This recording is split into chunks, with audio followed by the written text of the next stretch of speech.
Alors l'histoire, elle se continue par la fuite de Romain, qui, lorsqu'il entend... Alors Loïc, qui tue, Oui, il part de son côté. l'Argentin, le rugbyman, part de son côté, et Romain part du sien. Du sien. Avec cette horreur dans sa tête, puisqu'il apprend par la radio qu'un homme est mort, boulevard Saint-Germain. D'accord. Et bien évidemment, il pense à quoi? Il pense que les coups de feu qu'il a dirigés et qu'il a tirés, c'est une évidence, ont tué cet homme. Alors qu'il ne peut pas comprendre, puisque cet homme bougeait, cet homme continuait à l'insulter, etc., avant qu'il parte en courant. Et là, c'est la folie, en fait, pour lui. Il devient fou. Et il se dit, j'ai tué quelqu'un et c'est pas possible. Et là, enfin, je ne sais pas exactement comment ça se passe. Il appelle un de ses meilleurs amis en lui disant, voilà ce que j'ai fait. Cet ami est très, très spirituel, catholique, fervent. Il lui dit, qu'est-ce que je fais?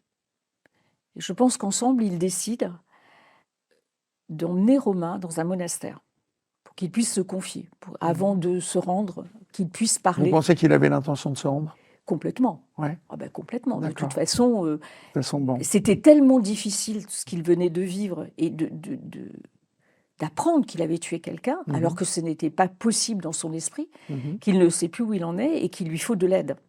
Et un accompagnement, parce que... Oui, comme on appellerait son meilleur pote, pour lui dire, j'ai fait une connerie, absolument. Il s'est passé ça, et qu'est-ce que je fais?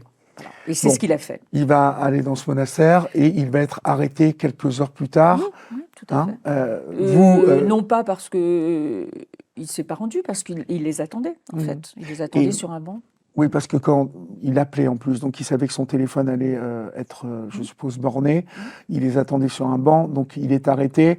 Il m'appelle en me disant je me rends. D'accord. Il vous appelle pour vous dire il m'appelle.